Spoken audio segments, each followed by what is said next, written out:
alguns pontos importantes, e aqui eu vou dividir em alguns vídeos, mas alguns pontos importantes que vocês precisam saber é o seguinte, historicamente. Quando a gente fala em bioética, a gente está falando de uma área de conhecimento multidisciplinar que envolve direito, que envolve ciências da saúde, que envolve outras áreas do conhecimento. E existe um motivo histórico para que tenha surgido a bioética, uma base conceitual. Pensem o seguinte, a ética sempre lida com os dilemas do querer, do poder e do dever. O dever é aquele aspecto jurídico ou moral, em que você é autorizado ou se determina que você faça alguma coisa, ou seja, são normas. Que se for obrigado pelo Estado, a gente está falando de direito, se for uma opção sua ou da sociedade, nós estamos falando de moral. Então, esses aspectos se relacionam ao dever, à deontologia, o que você deve fazer. Não me interessa se você quer fazer ou se você pode fazer, entre aspas. É claro que se você não pode, não tem como ser obrigado, né? Mas o que eu quero dizer é que o dever é aquela imposição para que você faça. O poder é capacidade para fazer determinada coisa. Então, se eu pergunto se você pode colar na prova, isso não se confunde com você deve colar na prova. Não, definitivamente você não deve colar na prova. Existem normas que dizem que você não deve. O poder é ter capacidade para, independente dessas normas, você teria condições de colar na prova sem ser descoberto, etc e tal? Ou você pode pegar um copo de água para mim? Eu não quero saber se você deve, se você tem vontade, mas se você tem capacidade para sair de onde você está, encher um copo d'água e me entregar. Então, poder é essa capacidade.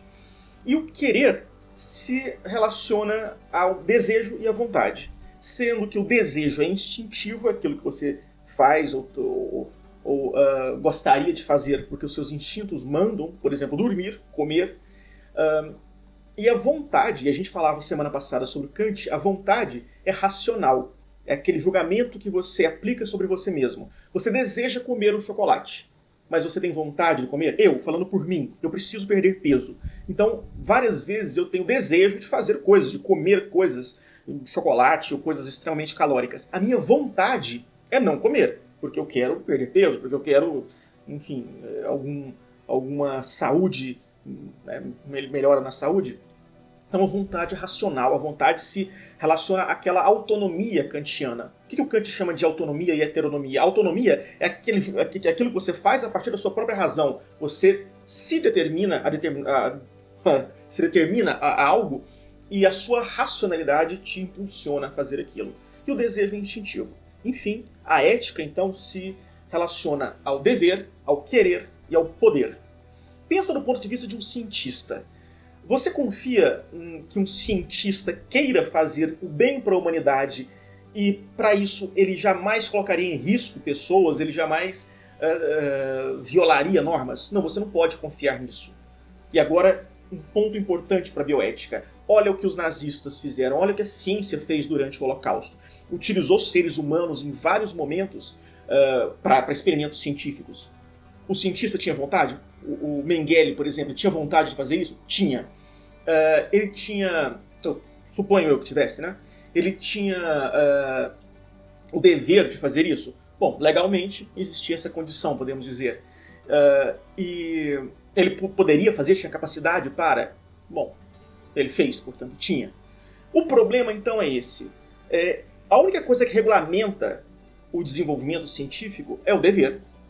Porque o poder é ter capacidade, e uma pessoa com um instrumental necessário tem capacidade para muita coisa, para se negar a sair do governo, para fazer uma cirurgia com a pessoa sem anestesia contra a vontade da pessoa. O poder é algo perigoso nesse sentido.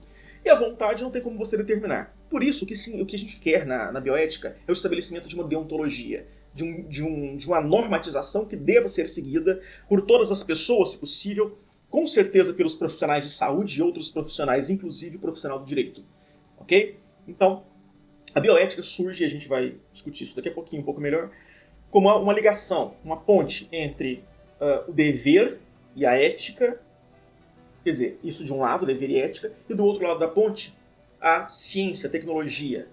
Eu preciso, portanto, criar elementos para determinar o que a ciência deve fazer. Essencialmente é isso.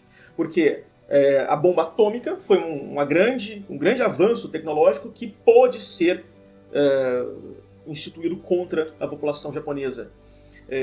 A guerra do Vietnã teve uma série de elementos que eticamente condenáveis, mas que naquele momento foram feitos. Então que a gente precisa de padrões que determinem a ação. Por isso o biodireito é tão importante nessas discussões.